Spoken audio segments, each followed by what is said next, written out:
The taste of copper lingered in my mouth as consciousness crept back like an unwelcome visitor. My temples throbbed with a rhythm that matched neither my heartbeat nor the soft ticking of what sounded like an expensive clock somewhere in the darkness. Silk sheets caressed my bare arms, a sensation so foreign that my eyes snapped open, only to squeeze shut again as morning light pierced through floor-to-ceiling windows I didn't recognize. This wasn't my cramped studio apartment with its water-stained ceiling and rattling radiator. I forced myself to sit up, fighting waves of nausea that had nothing to do with the obvious hangover pounding behind my eyes. The room spun slowly into focus, cream-colored walls adorned with abstract art that probably cost more than I made in a year at the diner. A crystal chandelier catching rainbow fragments of sunlight, and furniture that looked like it belonged in a museum rather than someone's bedroom. The bed beneath me could have fit my entire apartment. My left hand felt heavy, wrong. I lifted it, and the world tilted sideways. A diamond ring. No, not just a diamond, but an obscene cluster of them surrounding what had to be a 3-carat center stone, claimed my ring finger like it had always belonged there. The band was platinum, delicate, yet substantial, with smaller diamonds trailing halfway around. It caught the light with every tremor of my shaking hand, throwing sparkles across the Egyptian cotton sheets. No, no, no. The whisper scraped past my dry throat. I tried to pull it off, but it fit perfectly, as if measured specifically for me. As if someone knew exactly the size of my finger. Fragments of the previous night floated through my mind like pieces of a shattered mirror, each one reflecting something that couldn't possibly be real. The hotel bar where I'd gone to celebrate my roommate's promotion, nursing a single martini I could barely afford. The stranger who'd appeared at the elevator when I was leaving. The way the world had suddenly gone soft around the edges, my legs failing me as strong arms caught me before I hit the marble floor. The bedroom door opened with barely a whisper of sound against plush carpet. But I felt the shift in air pressure, the sudden charge in the atmosphere that made every hair on my body stand at attention. He filled the doorway like a dark promise. Even through my confusion and growing panic, I couldn't deny that he was breathtaking in a way that seemed almost unfair. Maybe 28 or 30, with the kind of bone structure that belonged on magazine covers, sharp jaw, aristocratic nose, cheekbones that could cut glass. His black hair was slightly tousled, as if he'd run his fingers through it, and he wore a charcoal gray suit that had obviously been tailored to worship every line of his tall, powerful frame. But it was his eyes that trapped me, dark as midnight, burning with an intensity that made my stomach flip. They tracked over me with a possessiveness that should have been impossible between strangers, except the ring on my finger suggested we weren't strangers at all. "You're awake." His voice was velvet over steel, cultured with just a hint of an accent I couldn't place. He moved into the room with the fluid grace of a predator, perfectly at ease in his territory, carrying a tray with a crystal glass of water and what looked like aspirin. I was beginning to worry. "Who are you?" My voice cracked, betraying every ounce of fear racing through my veins. "Where am I? What?" I held up my left hand, the ring catching light like an accusation. "What is this?" Something flickered in his eyes. Amusement? Satisfaction? He set the tray on the nightstand with deliberate care, his movements controlled and precise. When he sat on the edge of the bed, I scrambled backward until my spine hit the headboard. The small distance didn't feel like nearly enough. "I'm Dante Moretti." He said his name like I should recognize it. And perhaps I should have. There was something about the way he held himself, the quiet authority that radiated from every gesture, that whispered of power most people never encountered. "You're in my home. Our home now. And that," he nodded toward the ring, "is your wedding ring, Isabella." The room spun. "My name is Bella. Just Bella. And we're not." The words tangled on my tongue. "I don't even know you. You knew me well enough last night." His hand moved toward mine, and I jerked away, pressing myself harder against the headboard. His jaw tightened almost imperceptibly. "You said yes, Kara, in front of witnesses." "I was drugged!" The accusation burst out before I could stop it, and I immediately regretted it when his expression darkened like storm clouds rolling over the sun. "Careful." The single word carried enough warning to make my blood run cold. He stood slowly, adjusting his suit jacket with practiced ease. I don't take kindly to accusations. You had too much to drink. The champagne at the hotel bar, then the celebration afterward. You were quite enthusiastic about the whole arrangement. My mind reeled, searching for memories that felt like smoke slipping through my fingers. The elevator. Strong cologne mixing with something else. Something medicinal. The world tilting. Then, nothing. A void where the most important night of my life should have been. I want to leave. The words came out steadier than I felt. Right now. This is insane. People don't just wake up married to strangers. We're hardly strangers. He moved to the window, hands sliding into his pockets as he gazed out at what I could now see was an enormous estate. Manicured gardens stretching toward a tree line in the distance, a fountain shooting water into the morning sun. Your father owes me quite a substantial debt. You knew about it. We discussed it extensively. My father? Ice formed in my chest. My father's been dead for 2 years. He turned then, and the look on his face made my breath catch. It wasn't surprise. It was calculation, as if he was measuring exactly how much to reveal. Not your biological father, your stepfather. Marcus Chen. Marcus. My mother's new husband, who'd appeared in her life 6 months ago like a guardian angel when she was drowning in medical debt from her cancer treatments. Marcus, who'd insisted I attend that specific hotel bar last night to celebrate my roommate, who'd even given me the money for the martini. No. The word came out as barely a whisper. He wouldn't. My mother. Your mother is safe and well cared for. Her treatments will continue at the finest facilities in the country. The debt is cleared. Everyone wins. He returned to the bed, and this time when I tried to shrink away, there was nowhere left to go. His hand caught my chin, gentle but firm, forcing me to meet his eyes. You're under my protection now, Isabella. No one will ever hurt you again. The way he said it, like there were specific people who'd wanted to hurt me, sent chills down my spine. Please, I whispered, hating how my voice trembled. I don't understand any of this. Just let me go home. We can annul it. Pretend it never happened. His thumb traced my jawline, and I hated how my traitorous body responded to the touch, warmth blooming under my skin. There is no annulment. Divorce isn't an option either. The Moretti family doesn't believe in broken vows. His eyes dropped to my lips, and I forgot how to breathe. And after last night, after how you responded to me, he leaned closer, his cologne wrapping around me like invisible chains. You're mine now, Kara. Every breath, every heartbeat, every thought. Mine. A knock on the door shattered the moment. Dante pulled back, irritation flashing across his features before he composed himself. Enter. A woman in her 50s appeared, dressed in a simple black dress with a white apron. She kept her eyes downcast, but I caught the way they flickered toward me with something that might have been sympathy. Mr. Moretti, Mr. Salvatore is here. He says it's urgent. Dante's entire demeanor shifted, the possessive husband replaced by something harder, more dangerous. Tell him I'll be down in 5 minutes. The woman nodded and disappeared. Dante stood, straightening his tie with practiced efficiency. Maria will help you dress. There are clothes in the closet. I had them selected based on your size. At my shocked look, he smiled, but it didn't reach his eyes. I've been watching you for some time, Isabella. Long before Marcus's debt became an issue. You think it was coincidence you were at that particular bar last night? The room felt like it was closing in. You planned this. All of it. I acquire what I want. He moved toward the door, then paused, not looking back. There are guards at every exit. The property is 15 miles from the nearest town. Your cell phone has been disposed of. You'll get a new one once you've accepted your situation. And Isabella? Now he did turn, and the look in his eyes made my blood freeze. If you try to run, I will find you, and I will be displeased. The door closed behind him with a soft click that might as well have been a prison cell slamming shut. I sat there trembling, staring at the ring on my finger. It was beautiful in its ostentation, but all I could see was a shackle made of diamonds and platinum.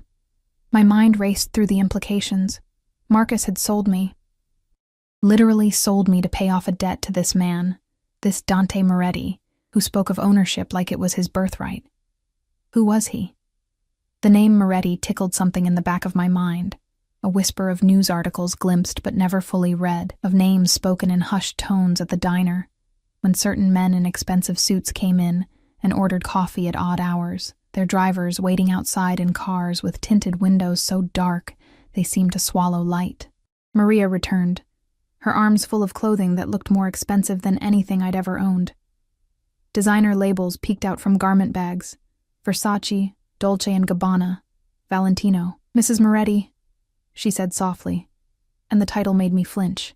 "Mr. Moretti insists you join him for breakfast in 30 minutes. I'm not Mrs. Moretti," I said, but even I could hear how hollow the protest sounded. Maria's eyes met mine for just a moment, and there was definite sympathy there, mixed with something else. Fear? Warning? "Would you like to shower first? It might help you feel better." I nodded numbly and let her lead me to an ensuite bathroom that was larger than most people's bedrooms. Marble everything, floors, counters, walls, a shower that could fit 6 people, with multiple rainfall shower heads, a clawfoot tub positioned beneath a skylight. It was the kind of luxury I'd only seen in magazines at the salon, where I could never afford to get my hair done, but all I could think about was whether the windows were locked. They were. The hot water did help clear my head, though it also revealed bruises I didn't remember getting, finger marks on my upper arms, a tender spot on my hip. My wedding night, apparently. A night I couldn't remember with a man who terrified me even as something dark and treacherous in my belly responded to his presence. Maria had laid out clothes on the bed. A cream-colored dress that looked deceptively simple, but felt like butter against my skin. Designer underwear that fit perfectly, and heels I'd never be able to walk in. Everything fit as if it had been tailored specifically for me. "How long has he been watching me?" I asked Maria as she helped me with the zipper. Her hands stilled for just a moment. "I couldn't say, ma'am. Please." I caught her hand, desperation making me bold. "I need to know what I'm dealing with. Who is Dante Moretti? What does he do?" Maria pulled away gently but firmly. "Mr. Moretti is a powerful man. He takes care of those under his protection." She moved to the vanity, picking up a hairbrush. "That includes you now. But what kind of power? What kind of business?" She began brushing my hair with practiced strokes, avoiding my eyes in the mirror. "The kind of business where questions are dangerous, Mrs. Moretti. The kind where loyalty is everything, and betrayal is—" She paused, selecting her words carefully. "Unforgiven. The Mafia." She didn't have to say the word for me to understand. I was married to a Mafia boss. The very thought should have been ridiculous, like something out of a bad movie. But the evidence was all around me. The guards Dante had mentioned, the way Maria moved with careful deference, the estate that felt more like a fortress than a home. "Your stepfather," Maria said quietly, as if reading my thoughts. "He borrowed money he couldn't repay. Mr. Moretti could have handled it differently. Instead, he chose this. You should be grateful. Grateful. For being drugged, married against my will, and imprisoned in a golden cage." I wanted to laugh, or scream, or both. The dining room took my breath away, even as dread coiled tighter in my stomach with each step. Crystal glasses caught morning sunlight streaming through French doors, casting rainbow patterns across a table that could seat 20. Dante sat at the head, reading something on a tablet, a cup of espresso at his right hand. 2 men in dark suits stood near the windows, their presence as subtle as loaded weapons. He looked up as Maria guided me in, and his eyes traveled over me with such blatant possession that heat flooded my cheeks. "Beautiful," he murmured, rising from his chair with fluid grace. "The dress suits you perfectly. It's not mine." The words came out sharper than intended. "None of this is mine. Everything here is yours now." He pulled out the chair to his right, waiting. When I didn't move, his jaw tightened almost imperceptibly. "Sit, Isabella. You need to eat." The guards shifted slightly, and I understood the unspoken threat. I walked to the chair on unsteady legs, hyper-aware of his presence as he pushed it in for me, his fingers brushing my shoulders. The touch sent unwanted electricity down my spine. "Leave us," he commanded, and immediately the guards and Maria disappeared, leaving us alone in the cavernous room. He returned to his seat, picking up his espresso with elegant fingers. "I imagine you have questions." "Questions?" A hysterical laugh bubbled up. "I have hundreds of questions, starting with how this is even legal. You can't just... People can't own other people anymore." "I don't own you." He set down his cup with a soft clink. "You're my wife. There's a difference. A wife who can't leave, who has guards watching her, whose phone was destroyed." I pushed scrambled eggs around my plate, my appetite non-existent. "That sounds like ownership to me." His phone buzzed. He glanced at it, frowning, then typed a quick response. Another buzz. His expression darkened as he read, and suddenly he was on his feet, that dangerous energy crackling around him like electricity. "I need to handle something." He moved toward me and I shrank back, but he merely tucked a strand of hair behind my ear, the gesture oddly tender. "Finish your breakfast. Maria will show you around the house. You're free to go anywhere on the property, but not leave it." His hand cupped my cheek, thumb stroking my skin with deceptive gentleness. "Where would you go, Kara? Your apartment has already been vacated. Your job at the diner, they've been informed you won't be returning. Your mother believes you've taken a position overseas, a wonderful opportunity you couldn't pass up." Each word was another bar in my cage. "You can't just erase my life." "I'm not erasing it. I'm improving it." He leaned down, his lips barely grazing my forehead, and I hated how my body betrayed me with a shiver. "No more double shifts, no more counting pennies for groceries, no more walking home alone at night through dangerous neighborhoods. You're a Moretti now. That name means something." Before I could respond, he was gone, leaving only the lingering scent of his cologne and the weight of everything he'd said. Maria returned minutes later, finding me still staring at my untouched plate. "Would you like to see the house, Mrs. Moretti?" I wanted to tell her to stop calling me that, but what was the point? "I want to see my mother. That's not possible right now." She said it gently, like she was talking to a child. "But I can show you to Mr. Moretti's study. There's a computer you can use to send her emails. Let her know you're well." Emails he would monitor, no doubt. Everything here would be watched, controlled, managed. But it was better than nothing. Fine. The house was even more overwhelming than I'd imagined. 3 stories of marble and mahogany, priceless art on every wall, a library that could rival a university's, an indoor pool that looked like something from a Roman bathhouse. Every room screamed money and power, from the wine cellar that held bottles worth more than cars, to the home theater with leather recliners that probably cost more than my annual salary. "This is excessive," I muttered, staring at a Monet, an actual Monet, hanging casually in a hallway. "Mr. Moretti appreciates beautiful things," Maria replied carefully. Is that what I was? Another beautiful thing for his collection? The study was all dark wood and leather, dominated by a massive desk and floor-to-ceiling bookshelves. A laptop sat open on the desk, already logged into a generic email account. My mother's email address was saved in the contacts. Of course it was. Maria hovered as I typed, trying to sound cheerful and normal while explaining my sudden new job abroad, how I'd be traveling and might be hard to reach, how the opportunity had come up so suddenly I hadn't had time to say goodbye properly. Every word felt like swallowing glass. "She'll want to video call," I said, staring at the screen. "That can be arranged, once you've settled in." Maria's tone suggested settled in meant accepted your situation. A commotion outside drew our attention. Raised voices, car doors slamming. Maria's face went pale. "Stay here," she ordered, rushing from the room, but I couldn't. I crept to the window, peering through heavy curtains at the circular driveway below. 3 black SUVs had pulled up, and men in suits were pouring out, surrounding someone. No, dragging someone toward the house. The prisoner's face was bloodied, his expensive suit torn, but he was fighting, cursing in what sounded like Russian. Dante emerged from the house, and everything went still. Even from 2 stories up, I could feel the change in atmosphere, the way everyone seemed to hold their breath. He walked toward the beaten man with measured steps, pulling on black leather gloves with methodical precision. The man spat blood at Dante's feet and said something I couldn't hear. Dante's response was swift and brutal. A a punch that sent the man to his knees. Then he grabbed the man's hair, forcing his head back, and spoke quietly.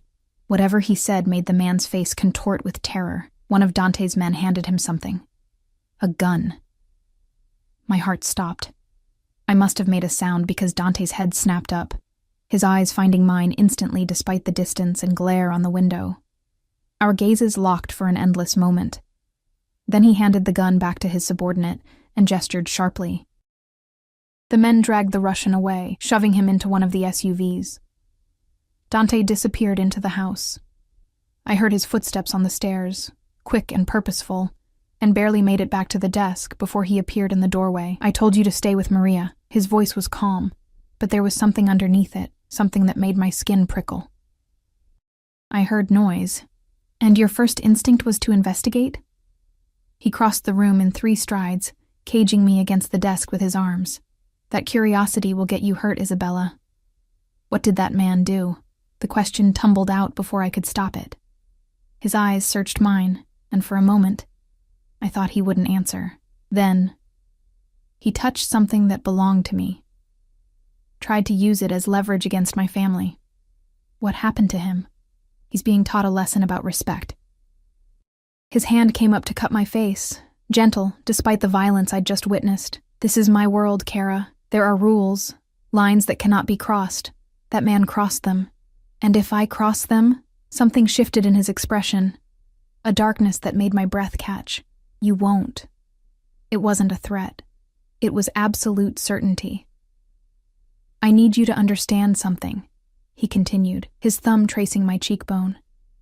You are the most precious thing in this house. More valuable than the art, the cars, the money.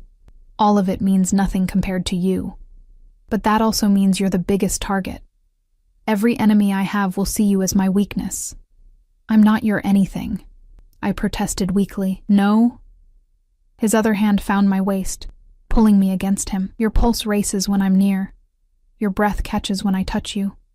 Your body knows the truth even if your mind resists it. I wanted to deny it, but he was right. My traitorous body responded to him in ways that terrified me. Even now, even after seeing him order violence with casual efficiency, something dark and primitive in me was drawn to his power, his absolute control. This is Stockholm Syndrome, I whispered. He laughed, soft and dangerous. We've been married less than 24 hours. Give it time before you diagnose yourself, doctor. His phone rang, shattering the moment. He answered in Italian, his expression hardening as he listened. When he hung up, the tender husband was gone, replaced by the Mafia boss I'd seen in the driveway. I have to go. He pressed his lips to my forehead, lingering for a moment. There's something you need to know. Your stepfather, Marcus. He didn't just owe me money. He stole from me. Tried to sell information about my operations to the Russians. The man you saw outside was his contact. My blood turned to ice. Is he dead? Not yet. The casual way he said it made my stomach churn. His fate depends on you. What? Your cooperation. Your acceptance of this marriage. Your behavior as my wife. He straightened his tie, checking his reflection in the window. Marcus is safe as long as you're here. As long as you're mine. But if you run, if you try to involve the authorities, if you do anything to embarrass or betray this family, he didn't need to finish. The threat was clear. That's blackmail. That's motivation. He headed for the door, then paused. There's a gala tomorrow night, our first public appearance as husband and wife. Maria will help you prepare. I won't pretend to be happy about this. He turned back, and the look in his eyes sent heat pooling in my belly despite my fear. You won't have to pretend. By tomorrow night you'll understand what it means to be Mrs. Dante Moretti. The power it carries, the doors it opens. His smile was predatory, the pleasure it brings. Then he was gone, leaving me shaking against the desk. The next evening arrived with the inevitability of a death sentence. I'd spent the day being transformed by a team of professionals Dante had sent. Hairstylists, makeup artists, a manicurist who tugged at my bitten nails. They worked on me like I was a canvas, creating something beautiful and expensive looking that bore little resemblance to the diner waitress I'd been just 2 days ago. The dress had arrived that morning in a box so pristine I was afraid to touch it. Scarlet red, because of course he would choose red, the color of blood, of passion, of danger. It hugged every curve before falling in elegant waves to the floor, with a slit that reached mid-thigh and a neckline that managed to be both modest and sensual. Diamond earrings that probably cost more than most people's houses. A matching bracelet that felt heavy as handcuffs. "You look like a queen," Maria said, stepping back to admire the full effect. I looked like his possession, branded in designer clothes and jewels, marked as clearly as if he'd put his name on my skin. The door opened without a knock. Only Dante did that. Walked into rooms like he owned not just the space, but the air itself. He stopped mid-stride when he saw me, something flickering across his face that might have been surprise or satisfaction or hunger. Maybe all three. He wore a tuxedo that had been tailored to worship every line of his body, the black fabric making his dark eyes seem even more intense. His hair was styled back, revealing the sharp angles of his face, and I hated how my stomach fluttered at the sight of him. "Stunning," he murmured, circling me slowly, drinking in every detail. Though something's missing. From his pocket, he pulled a velvet box. Inside lay a necklace that made my breath catch, a collar of diamonds with a blood-red ruby at its center, large as a quail's egg. "Turn around." I obeyed, hating myself for it, feeling the cool weight of the necklace settle against my throat. His fingers brushed my nape as he fastened the clasp, and I shivered. Perfect. His hand settled on my shoulders, and I met his eyes in the mirror. "Now everyone will know exactly who you belong to. Is that what this is about? Marking your territory?" His reflection smiled, dangerous and amused, among other things. "The families will be watching tonight, looking for weakness, for any sign that our marriage isn't legitimate. Because it isn't." His hands tightened slightly. "It's as legitimate as it needs to be. And tonight, you'll play the part of the devoted wife. Or what? You'll hurt Marcus?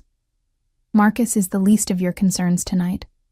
He turned me to face him, one hand cupping my jaw. "The men who'll be at this gala, they're not all friends. Some would love nothing more than to use you against me, to see if they can crack my control. If you give them any indication that you're unwilling, that you're a weakness, they'll what? Kidnap me? Kill me?" The words came out more bitter than frightened. "Worse." His thumb traced my lower lip, and I fought not to react. "They'll test me, challenge my claim, and I'll have to respond in ways that will make yesterday's display in the driveway look like mercy." The car ride to the gala was silent, except for the soft classical music playing through the speakers. Dante sat beside me, his hand possessively on my thigh, thumb tracing absent patterns through the fabric of my dress. 2 cars of guards followed us, and I wondered if this was my life now. Never going anywhere without an armed escort, never being alone, never being free. The venue was a mansion that made Dante's look modest. White marble columns, crystal chandeliers visible through towering windows, valets in red jackets scrambling to attend to the parade of luxury cars arriving. When our driver opened the door, Dante emerged first, then turned to help me out, every inch the attentive husband. "Smile," he murmured against my ear. "We're being watched." Indeed, heads turned as we entered, conversations pausing mid-sentence.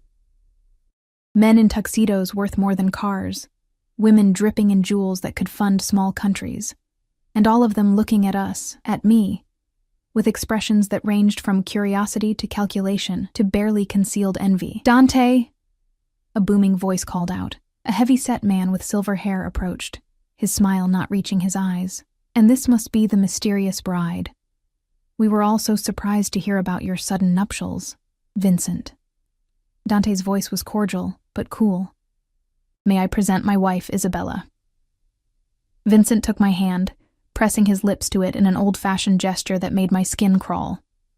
His eyes traveled over me with an appreciation that felt like violation. Exquisite. Though I must say, rather unexpected. We all thought you'd choose from within the families. "I chose perfection," Dante replied smoothly, his arm sliding around my waist, pulling me against his side. "Background is irrelevant when you find the right woman. Of course." Vincent's smile turned sharp, though I heard there was some unpleasantness with her stepfather. Marcus Chen, wasn't it? ugly business stealing from you. I felt Dante's body tense, though his expression remained pleasant. Family matters are complicated, but Marcus's debts are settled now. Indeed. How fortunate for him. Vincent's eyes found mine. You must love your husband very much, my dear, to take on his world so suddenly. Before I could respond, Dante's grip tightened in warning. She's adjusting beautifully, aren't you, Kara? Yes. The word came out steady despite my racing heart. Dante has been very patient with me. Vincent laughed, but it sounded like breaking glass. Patient. Not a word often associated with Dante Moretti. You must bring out the best in him. Or the worst, another voice interjected. A younger man approached, perhaps early 30s, with cold blue eyes and a smile that reminded me of a shark. Depending on one's perspective. Nikolai. Dante's voice dropped to something dangerous. I didn't expect to see you here. Your wife is enchanting enough to merit an exception to our usual avoidance. Nikolai's accent was distinctly Russian, and suddenly I understood. This was connected to the man from yesterday, the one who'd been bloodied in our driveway. Isabella, isn't it? Such a lovely name, very traditional. Thank you. I managed, though every instinct screamed danger. I knew your stepfather, Nikolai continued, ignoring Dante's darkening expression. We did business together, before his unfortunate lapse in judgment, of course. That business is concluded, Dante said flatly. Is it? Nikolai's smile widened. Marcus promised me certain information. Information that was never delivered. Perhaps his beautiful stepdaughter knows something about it.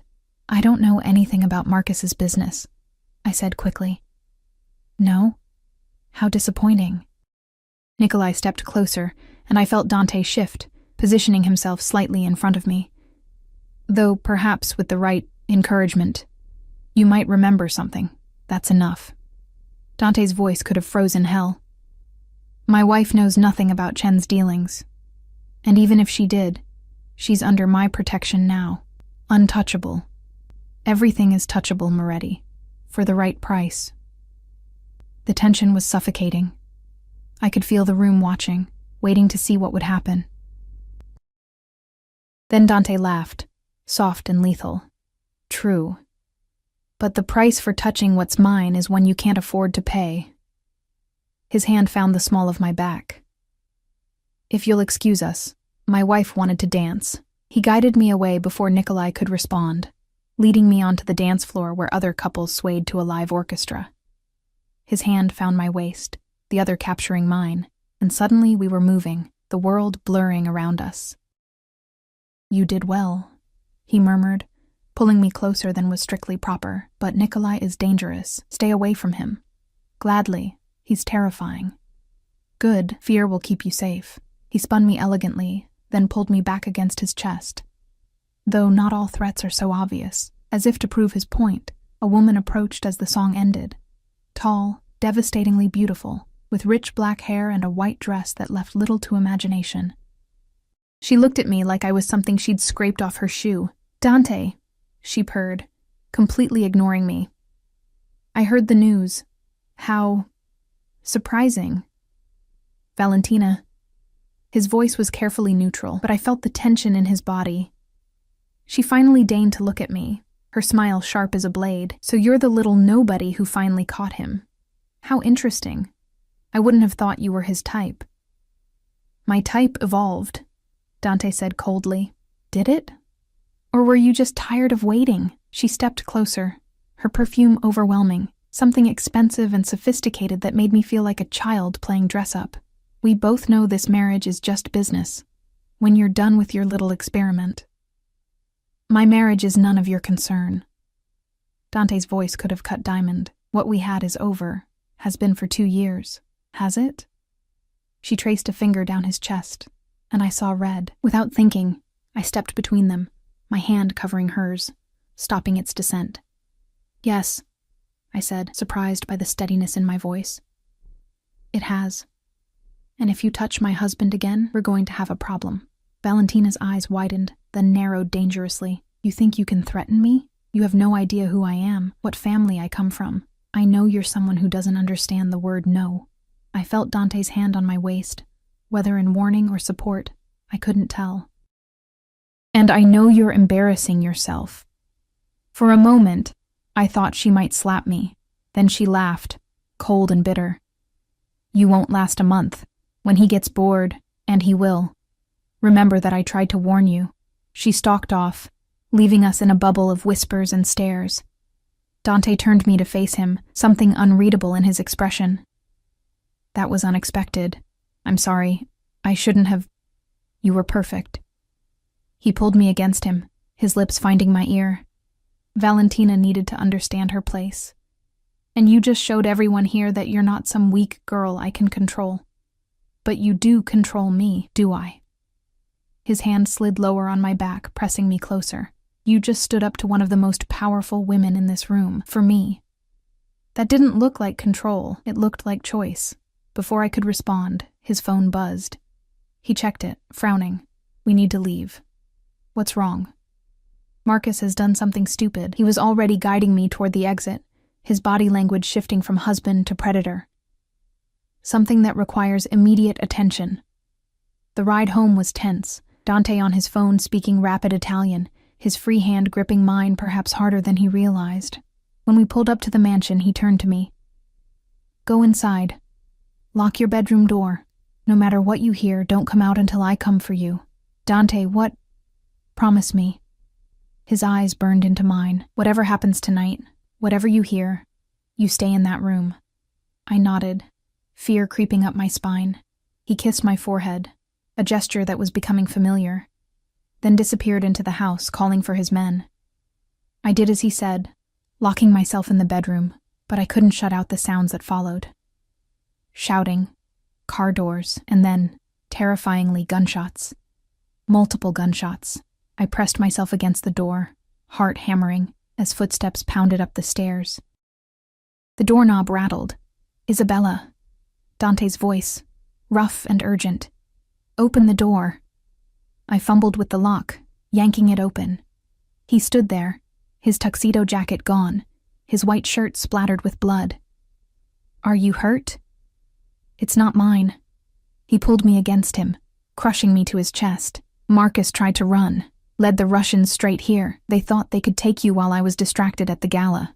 Is Marcus dead? Yes. No emotion in the word. He made his choice. I should have felt something. Grief, horror, loss, but all I felt was numb and safe. Safe in the arms of the man who just killed my stepfather. The days following Marcus's death blurred together like watercolors in rain. I waited for grief to arrive, for tears that never came. Instead, I felt hollow, moving through Dante's mansion like a ghost in designer clothing. My mother called twice. Both times I lied with frightening ease, telling her Marcus had returned to Hong Kong for business, that everything was wonderful in my new job overseas. Dante watched me constantly, those dark eyes tracking my every movement when he was home. He'd arrive at unexpected hours, sometimes at dawn, smelling of gunpowder and smoke, sometimes in the afternoon with blood under his fingernails that he'd scrub away in the sink while I pretended not to notice. He never spoke about his work, but the evidence of it clung to him like a second skin. A week after the gala, I woke to find him sitting in the chair beside my bed, still in yesterday's clothes, just watching me sleep. That's disturbing, I mumbled, pulling the covers higher. You were crying in your sleep. His voice was rough with exhaustion. Calling for your father. Your real father. I sat up slowly, memories of the dream fading like smoke. He died when I was 15. Heart attack at his desk, working overtime to pay for my school. Tell me about him. It was the first time he'd asked about my life before. Why? Because you're my wife. I should know these things. Your wife, I repeated bitterly. Your prisoner, you mean. His jaw tightened, but he didn't argue. Tell me anyway. So I did. About my father's gentle hands and terrible jokes, about Sunday pancakes and fixing cars together in the garage, about how he'd called me his little star and promised I'd go to college, be more than he'd been. The words poured out like water from a broken dam, and Dante listened without interrupting, his expression unreadable.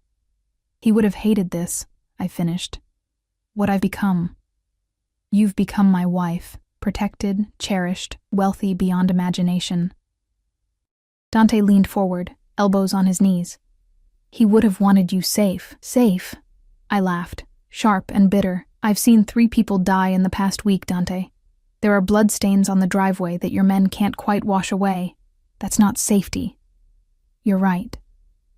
The admission surprised me. My world isn't safe, but you are untouchable within it. No one would dare. Nikolai would dare. That woman, Valentina, would dare. They look at me like I'm a temporary inconvenience. They're wrong. He stood, moving to sit on the bed beside me. I should have shifted away, but I was tired of running from him in a house I couldn't leave. You're permanent, Isabella. The sooner everyone understands that, the safer we'll all be. Why? The question I'd been afraid to ask finally escaped. Why me? You could have married someone from your world, someone who understood it.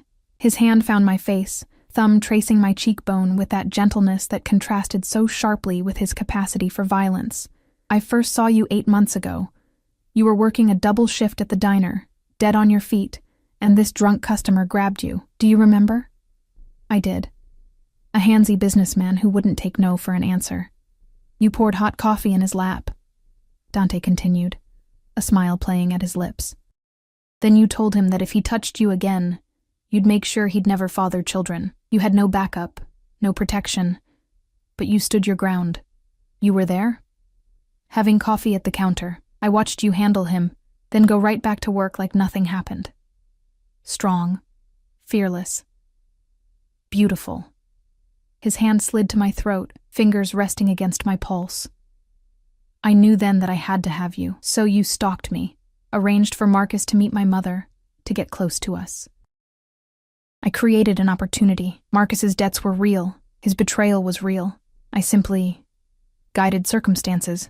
You manipulated everything. I acquired what I wanted. No apology, no shame. And now I have you. You have my body here. That's not the same as having me. His eyes darkened, and suddenly I was on my back, Dante above me, his weight pressing me into the mattress. No? Your pulse races when I'm near. Your breath catches when I touch you. Even now, you're not pushing me away. He was right. I should have been fighting, screaming, doing anything but lying there with my heart hammering and heat pooling low in my belly. That's biology, not choice. Everything is choice, Kara. His lips brushed my throat, and I arched involuntarily. Choose to stop fighting this. Choose to accept what you already know, that you belong here, with me. His phone rang, shattering the moment. He cursed in Italian, rolling away to answer. The conversation was brief, tense. When he hung up, the heat in his eyes had been replaced by cold fury. I have to go. There's a situation at the warehouse. What kind of situation? The kind you don't need to know about. He stood, straightening his clothes. I'll be back late. Don't wait up. But I did wait. I sat in the library, trying to read while straining to hear every car that passed, every footstep in the house. When he finally returned at 3 a.m, I was curled in one of the leather chairs, a book forgotten in my lap. He stopped in the doorway, surprised to find me there. His shirt was different from the one he'd left in, and there was a bandage peeking out from his collar. You're hurt. It's nothing. It's not nothing if you needed a bandage. I stood, moving toward him before I could stop myself. Let me see. Isabella. Let me see. He stood still as I unbuttoned his shirt, revealing a gauze pad taped to his shoulder. Blood had seeped through in spots. My fingers ghosted over the edges of the bandage. Knife or bullet? Knife. The bullet missed. The bullet. My voice cracked. Someone shot at you. It happens. He caught my hands as they started to shake. This is my life, Kara. This is what you need to understand. Every day, someone wants me dead. Every night could be my last. Then why? Tears I hadn't shed for Marcus finally came, hot and angry. Why drag me into this? Why make me care if you're just going to get yourself killed? You care? I hate you, I said. But even I could hear the lie in it. I hate what you've done to me, what you've made me become, but I don't want you dead. He pulled me against him, mindful of his shoulder, and I let him. Let him hold me while I cried. For my old life, for Marcus, despite everything. For the girl I'd been who'd never have imagined ending up here. I can't let you go. He murmured into my hair. I thought I could keep you at arm's length, safe but separate. But every day, every hour, I want you more, need you more. That's not love. That's obsession. With you, they're the same thing. The next morning I woke in my own bed with no memory of how I'd gotten there. A note on the nightstand in Dante's elegant script.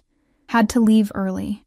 Stay in the house today. Important visitors coming. I should have listened. Should have stayed in my room like a good prisoner wife.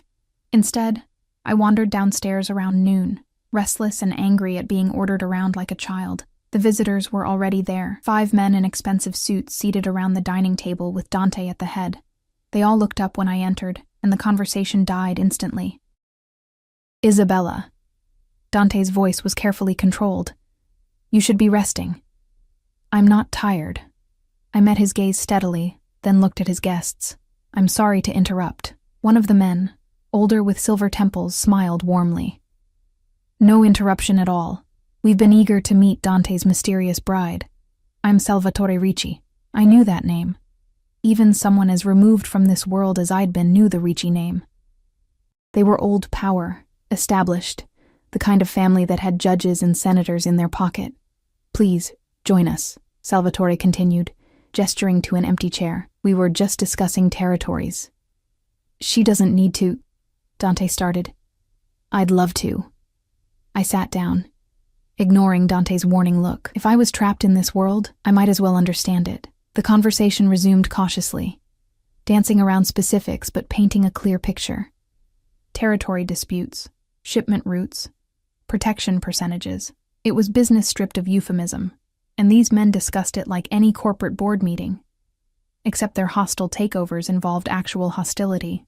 The Russians are becoming a problem, one of the younger men said. Nikolai, specifically. He's pushing into the harbor district. Let him push, Dante replied. He'll overextend, and then we'll cut him off at the knees. Unless he comes for you directly, Salvatore observed, his eyes flicking to me. He seemed quite interested in your wife at the gala.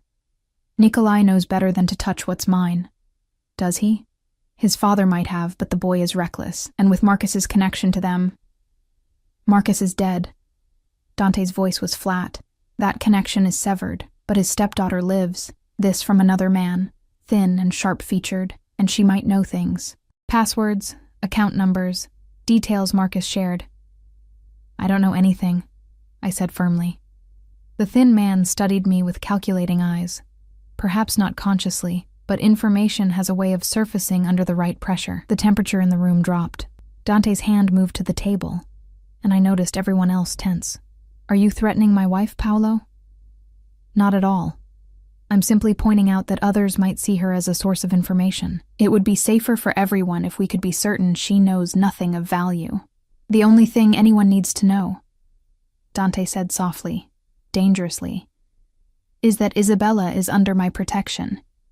Anyone who thinks to test that protection will learn why the Moretti name still carries weight in this city. Of course, Salvatore intervened smoothly. No one here questions your claim, Dante. We're simply concerned for your safety, both of you. The meeting ended soon after, the men filing out with polite goodbyes that felt like threats.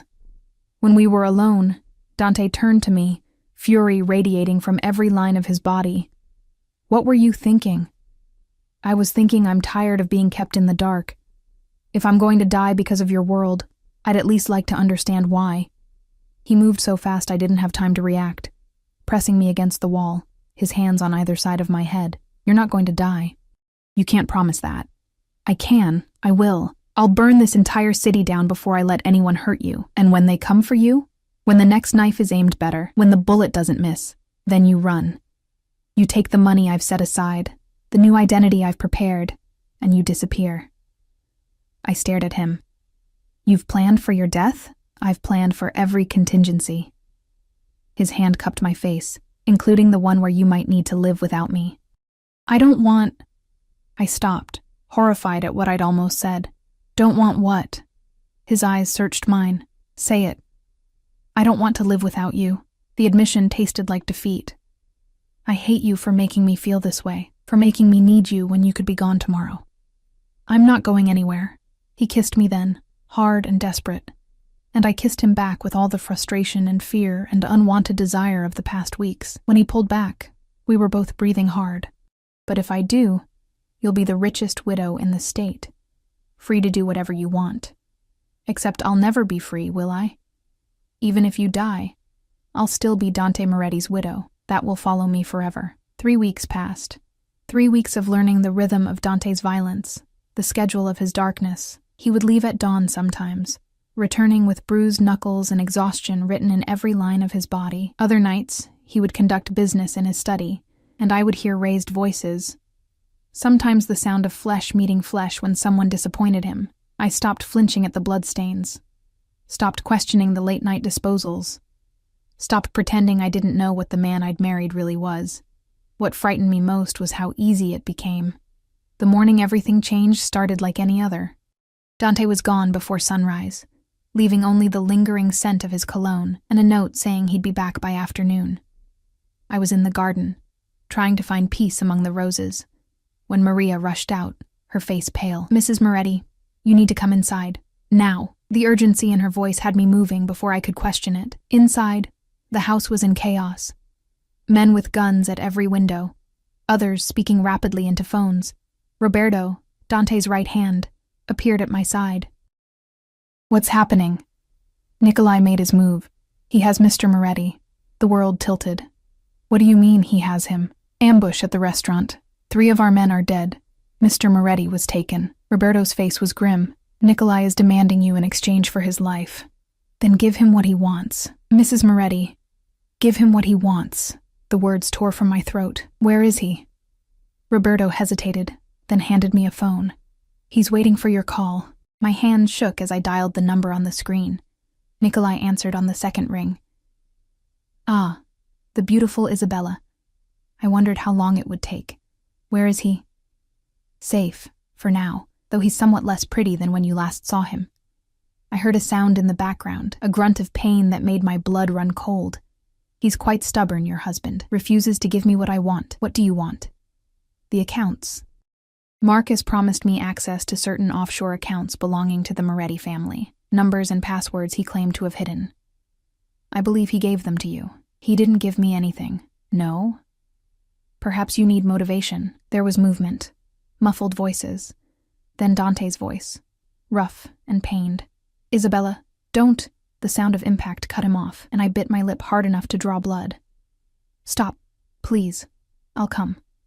I'll give you whatever you want." "I thought you might say that."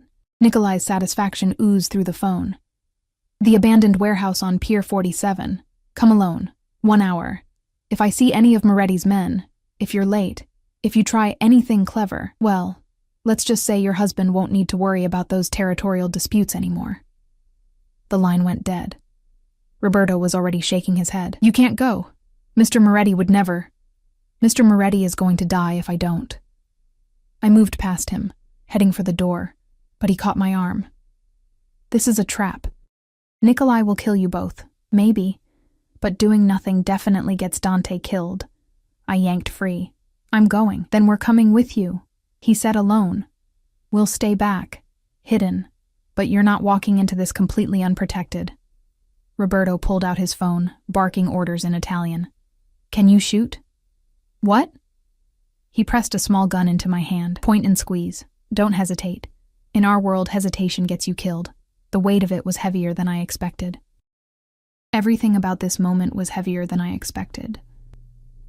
Pier 47 looked like something from a nightmare.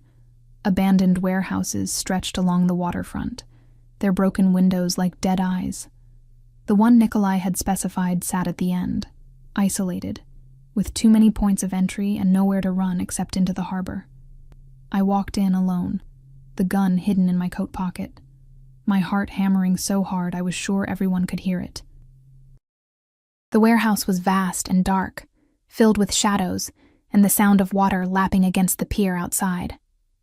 Right on time. Nikolai emerged from the darkness, flanked by 4 men. "Though I see you didn't quite follow instructions." Moretti's men are scattered around the building like cockroaches. Where is he? Nikolai gestured, and his men dragged Dante forward. He was conscious, but barely, blood running from a cut above his eye, his usually pristine suit torn and stained. They'd bound his hands behind his back, and he swayed on his feet, but his eyes found mine immediately. "You shouldn't have come," he said, voice hoarse. "Shut up," I whispered, then louder to Nikolai.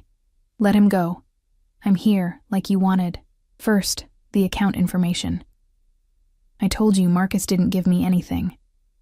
Nikolai sighed theatrically. "I was afraid you'd say that." He pulled out a knife, running his thumb along the blade. "Perhaps we need to be more persuasive." He moved toward Dante, and something inside me snapped. The weeks of fear, of captivity, of watching violence from the sidelines, all of it crystallized into a single moment of clarity. "Wait." My voice was steady, calm even. "Marcus did give me something, but not accounts." Nikolai paused, interested. "Oh?" "A recording. Of you and him discussing the murder of Salvatore Ricci's son." The warehouse went silent, except for the sound of water and Dante's labored breathing. "You're lying," Nikolai said, but uncertainty flickered in his eyes. "Am I?" Marcus was paranoid. He recorded everything. He gave me the file as insurance, told me if anything happened to him, I should make sure it got to the right people. I pulled out my phone, Roberto's phone actually, that he'd configured before I left. "Would you like to hear it?" "That's impossible." I hit play. Roberto had worked magic in that hour, creating something from spliced recordings, but it was convincing enough. Marcus's voice, then Nikolai's, discussing details that were public knowledge but sounded damning out of context. "Give me the phone," Nikolai snarled. "No, let Dante go, and we all walk away. Or this goes to every family in the city. How long do you think you'll last once Salvatore knows you killed his son? You little—" He started toward me, and I pulled out the gun. "Don't." He laughed. "You won't shoot. You're just a waitress playing dress-up in designer clothes." "Maybe. But I'm also the woman who's watched her husband come home covered in blood for weeks, who's seen men die in her driveway, who lost everything she knew because of people like you. My finger found the trigger. I've got nothing left to lose. You have him." Nikolai nodded toward Dante. "And you're threatening to take him, which means I might as well take you with me." We stood frozen, a tableau of violence waiting to happen. Then Dante laughed, low and pained but genuinely amused. "I told you," he said to Nikolai. "My wife is not to be underestimated." Everything happened at once. Dante moved, somehow, despite his injuries and bindings, throwing himself backward into the man holding him. I squeezed the trigger as Nikolai lunged for me, the sound deafening in the enclosed space. He spun away, clutching his shoulder, and then Roberto's men flooded in, weapons drawn. The Russians were outnumbered 3-1. Nikolai, bleeding and snarling, had no choice but to order his men to stand down. "This isn't over," he said, as Roberto's men escorted them out. "Yes, it is." Dante's voice was pure ice despite his injuries. "You touched my wife. You brought her into this. The only reason you're leaving here alive is because she asked me not to kill you. But if you come near her again, if you even think about her, I'll forget her request." When they were gone, I ran to Dante, helping Roberto cut his bindings. His arms came around me immediately, crushing me against him despite his injuries. "You brilliant, terrifying woman," he murmured into my hair. "That recording was fake. Roberto made it while I was driving here." He pulled back to look at me, something like awe in his battered face. "You bluffed. I learned from the best." He kissed me then, hard and desperate, tasting of blood and relief. When we broke apart, his hands framed my face. "You could have died. So could you." "That's different." "No, it's not." I pressed my forehead to his. "Not anymore.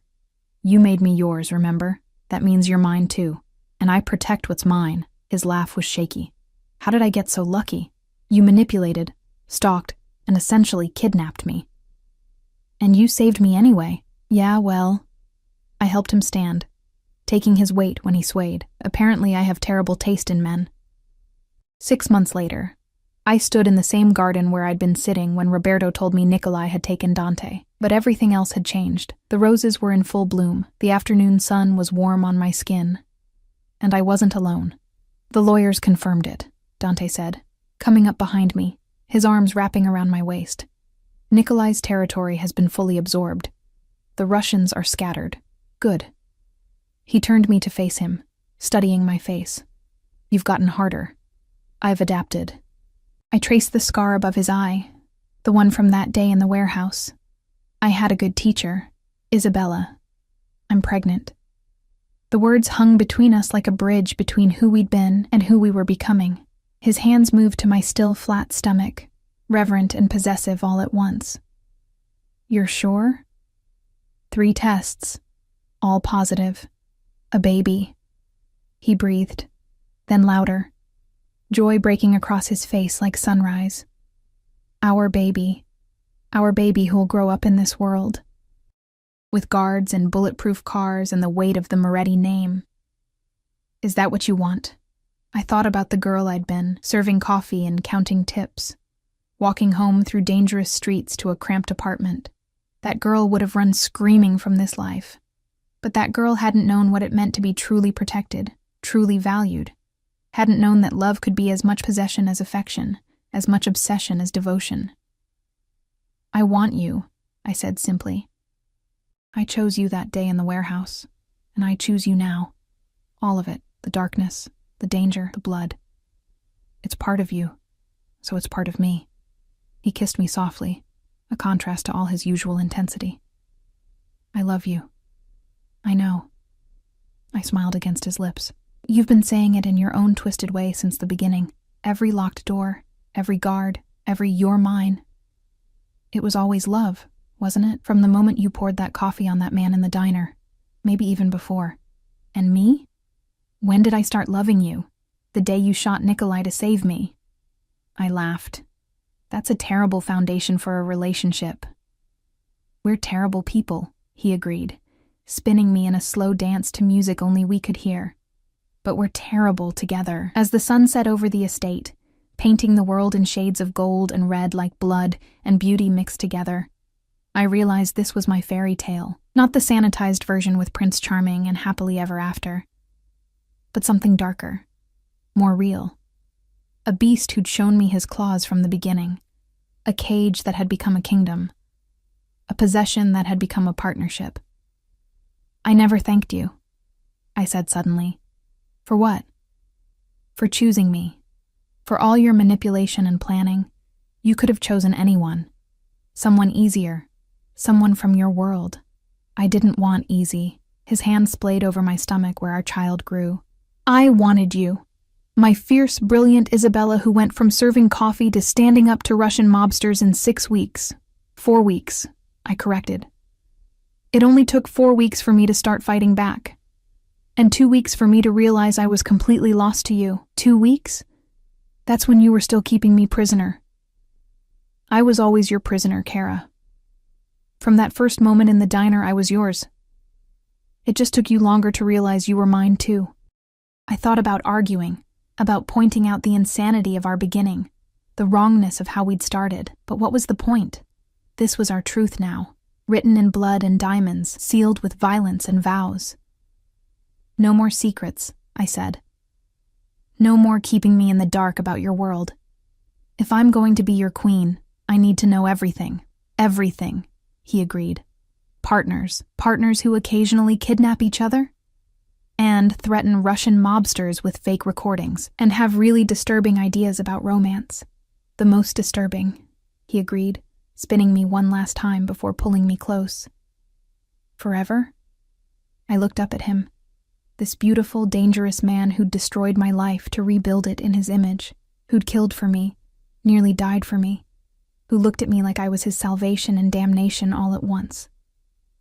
Forever. As his lips met mine, sealing our dark promise, I felt the last pieces of my old self fade away. Bella the waitress was gone. In her place stood Isabella Moretti, wife, warrior, and willing prisoner to a love that was as consuming as it was wrong, and I wouldn't change a single moment of it.